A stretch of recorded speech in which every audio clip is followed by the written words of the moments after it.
அண்மை செய்தியை பார்க்கிறோம். டாஸ்மாக் பொது மேலாளர் சங்கீதா மற்றும் துணை பொது மேலாளர் கௌரி சங்கருக்கு அமலாக்கத்துறை சம்மன் அனுப்பியிருக்கிறது. சம்மனை தொடர்ந்து நாளை டாஸ்மாக் அலுவலகத்தில் ஆஜராக வேண்டும் என்று தெரிவிக்கப்பட்டிருக்கிறது.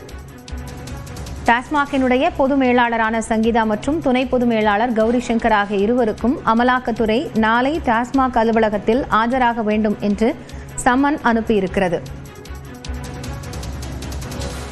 டாஸ்மாக் அதிகாரிகளுக்கு அமலாக்கத்துறை மீண்டும் சம்மன் அனுப்பியிருக்கிறது. அதன் அடிப்படையில் பொது மேலாளராக இருக்கக்கூடிய சங்கீதா மற்றும் துணை பொது மேலாளர் கௌரி சங்கர் ஆகிய இருவருமே நாளை டாஸ்மாக் அலுவலகத்தில் ஆஜராக வேண்டும் என்றும் அவர்களிடம் விசாரணை நடத்தப்படும் என்றும் அமலாக்கத்துறை சம்மனில் தெரிவித்திருக்கிறது.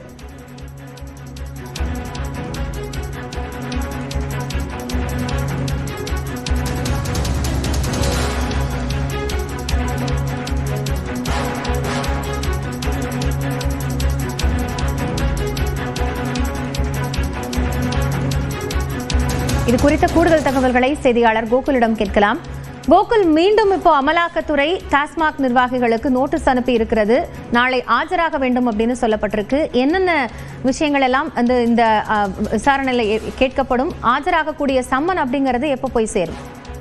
டாஸ்மாக் அதிகாரிகளுக்கு மீண்டும் விசாரணைக்கு ஆஜராக அமலாக்கத்துறை சம்மன் அனுப்பி இருக்கிறது. அந்த அடிப்படையில் டாஸ்மாக் பொது மேலாளர் சங்கீதா மற்றும் துணை பொது மேலாளர் ஜோதி சங்கர் இருவரும் நாளைய தினம் விசாரணைக்கு ஆஜராக வேண்டும். ஏற்கனவே இருவரும் விசாரணைக்கு ஆஜராகிய நிலையில மீண்டும் விசாரணை நடத்துவதற்காக இந்த சம்மனானது அனுப்பப்பட்டிருக்கிறது. பொது மேலாளர் சங்கீதா டாஸ்மாக் தலைமை அலுவலகத்தில் இருக்கிறார். அதே போல துணை பொது மேலாளர் ஜோதி சங்கரும் அங்கு பணியாற்றிருக்கிறார். தொடர்ந்து அங்கு நடைபெற்றிருக்கக்கூடிய டெண்டர்கள் தொடர்பாக தான் இந்த விசாரணை நடைபெற்று வருவதாகவும், சில ஆண்டுகளுக்கு முன்பு நடைபெற்ற டெண்டரில் தொடர்ந்து பல விதிமீறல்கள் இருந்தது அடிப்படையில இந்த பணங்கள் எல்லாம் சட்டவிரோத பணப்பரிமாற்றம் நடந்திருக்கலாம். இது குறித்த விசாரணை ஏற்கனவே நடத்தப்பட்டிருக்கக்கூடிய நிலையில ஒரு தொடர் விசாரணையாக நாளைய தினமும் டாஸ்மாக் அதிகாரிகளுக்கும் அமலாக்கத்துறை விசாரணை நடத்துவதற்கு திட்டமிட்டிருக்காங்க. நன்றி கோகுல், விவரங்களை வழங்கியமைக்காக.